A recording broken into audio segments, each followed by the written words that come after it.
Welcome back to my YouTube channel. It's me Ashika Shatija. So last video के अंदर हम लोगों ने क्वेश्चन नंबर 15 कर लिया था अकाउंट सैम्पल पेपर का, एंड आज हम लोग स्टार्ट करने वाले क्वेश्चन नंबर 16 से। बहुत ही इजी क्वेश्चन है, अच्छे से ध्यान देना, अच्छे से समझ में आ जाएगा। क्वेश्चन नंबर 16 जो है, यहाँ पे हम लोगों को रियलाइजेशन अकाउंट बनाना है और हम लोगों को देखना है कि हमारे एसेट्स जो है उसकी रियलाइज्ड वैल्यू क्या आती है। ओके, सबसे पहले यहाँ पे हम लोग रियलाइजेशन अकाउंट बना देते हैं, उसके बाद में आपको क्वेश्चन पूरा अच्छे से पढ़ के समझाऊंगी।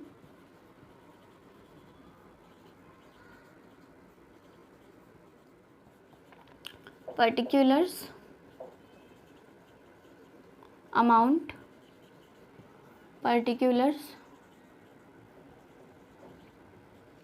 अमाउंट, ठीक है, सिंपल है। स्टार्ट करते हैं हमारे क्वेश्चन के साथ। On the day of the dissolution of the firm, so ये जो है dissolution of firm related chapter है। सो यहाँ पे लिखा हुआ है on the day of the dissolution of the firm Roop brothers had partners capital amounting to 1,50,000, external liabilities amounting to 35,000। ठीक है, यहाँ पे हम लोगों को लाइबिलिटीज़ के अमाउंट दिए हुए हैं, एक जिसमें से हमारा जो एक है वो पार्टनर्स कैपिटल है और दूसरा एक्सटर्नल लाइबिलिटीज़ है 35,000 की। कैश बैलेंस दिया हुआ है 8,000 का, P&L अकाउंट का डेबिट बैलेंस दिया हुआ है 7,000 का। If realisation expenses and loss on realisation amounted to 5,000 and 25,000 respectively, the amount realized by the sale of assets is। सबसे पहले यहाँ पे हम लोग देख लेते हैं हमारे लाइबिलिटीज़ कितने हैं, हमारे पास एसेट्स कितने हैं। ठीक है, सो लाइबिलिटीज़ अगर आप देखो तो 1,50,000 पार्टनर्स की कैपिटल है, ठीक है, प्लस 35,000 जो है हमारे पास लाइबिलिटीज़ है।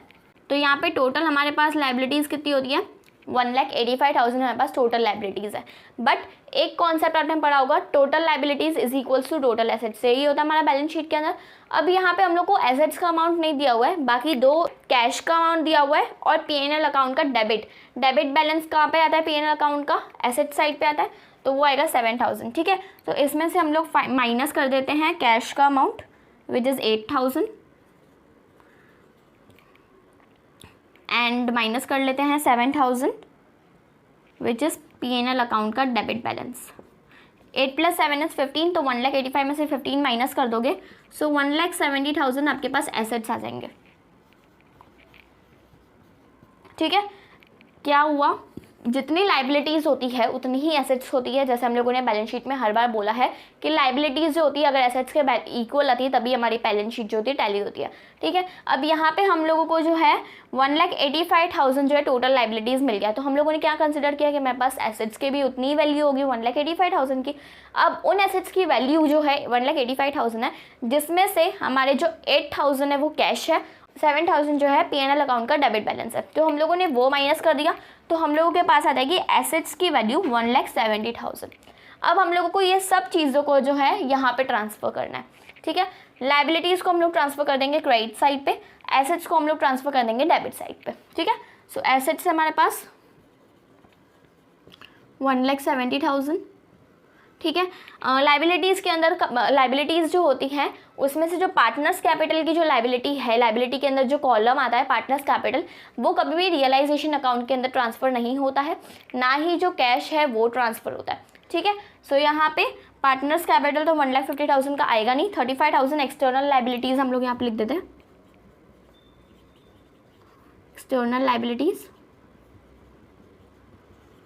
35,000। ठीक है, 8,000 जो था हमारा 8,000 जो था हमारा कैश था, मैंने बोला कि आपको कैश नहीं आता है हमारी रियलाइजेशन अकाउंट के अंदर।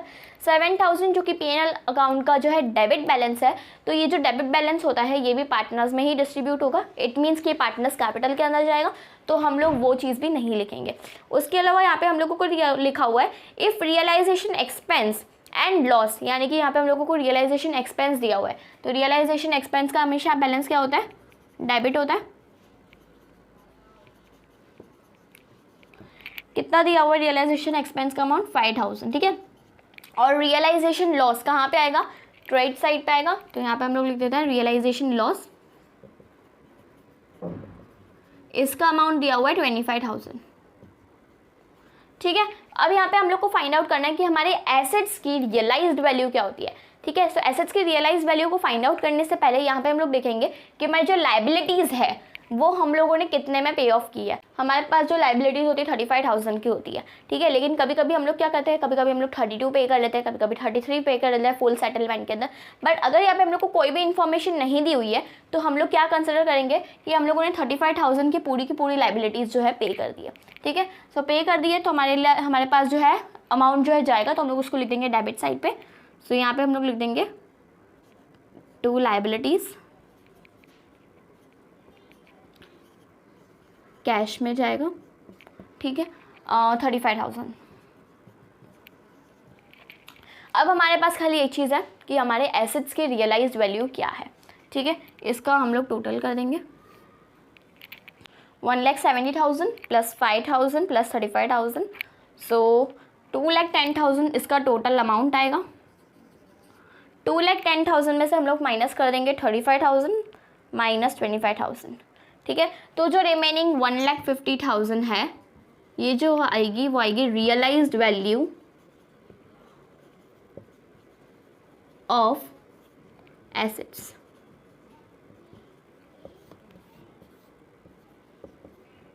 तो यहाँ पे हमारा रियलाइजेशन अकाउंट जो है कंप्लीट हुआ एंड हम लोगों ने फाइंड भी कर दिया कि हमारे एसेट्स की रियलाइज्ड वैल्यू कितनी आई, ठीक है।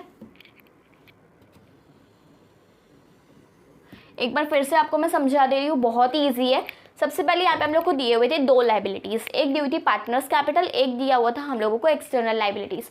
इन दोनों का टोटल किया तो हम लोगों को लगा कि 1,85,000 हमारे टोटल एसेट्स की भी वैल्यू होगी। बट इन टोटल एसेट्स में से दो चीज़ें थी, जिसमें से 8,000 जो था वो हमारा था कैश और 7,000 जो था वो हमारा था P&L अकाउंट का डेबिट बैलेंस, ठीक है। तो अब इन दोनों को माइनस करके हमारे पास एसेट्स बच रहे हैं 1,70,000 की, और हम लोगों को वैल्यू फाइंड करनी थी हमारे रियलाइज्ड वैल्यू टोटल एसेट्स की।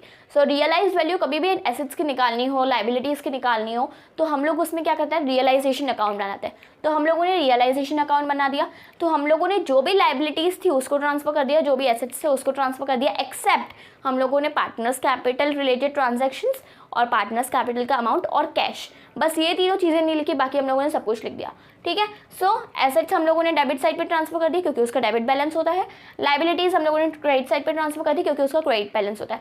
यहाँ पे अगेन हम लोगों ने पार्टनर्स कैपिटल नहीं ट्रांसफर किया क्योंकि वो रियलाइजेशन अकाउंट के अंदर नहीं जाता, ओके। उसके बाद आता है हमारा realisation expense and realisation loss. तो रियलाइजेशन एक्सपेंस हमारे लिए क्या होगा, हमारा पैसा जो है हमारे बिजनेस में से जाएगा, तो इसलिए हम लोगों ने उसको डेबिट साइड पे लिख दिया। रियलाइजेशन लॉस जो होता है हम लोगों को पता है, अगर प्रॉफिट होता तो हम लोग डेबिट साइड पे लिखते हैं, लॉस होता तो हम लोग क्रेडिट साइड पे लिखेंगे, ओके। उसके बाद आता है हम लोगों ने लाइबिलिटीज़ को कितने में पे ऑफ किया। कभी कभी क्या होता है 35,000 की लाइबिलिटीज़ होती है, हम लोग 32,000 फुल सेटलमेंट में पे कर लेते हैं, ठीक है। तो ऐसा भी होता है, लेकिन हम लोग को कोई भी इन्फॉर्मेशन नहीं दी हुई थी, इसलिए हम लोगों ने क्या समझा कि हम लोगों ने पूरी 35,000 की लाइबिलिटीज़ जो है सब पे ऑफ कर लिया। अब अगर लाइबिलिटीज़ जा रही है तो कैश में जाएगी और हमारे बिजनेस से पैसा जाएगा, बिजनेस से पैसा जाएगा तो हम लोग क्या कर देंगे, डेबिट साइड पे लिख देंगे 35,000। अब हम लोगों ने इन सबको जब बैलेंस किया तो हमारे पास यहाँ पे अमाउंट बचा 1,50,000 का। सो ये जो अमाउंट बचेगा वो किसका बचेगा, एसेट्स की रियलाइज्ड वैल्यू का अमाउंट बचेगा, ओके। सो यहाँ पे 1,50,000 इज योर करेक्ट आंसर।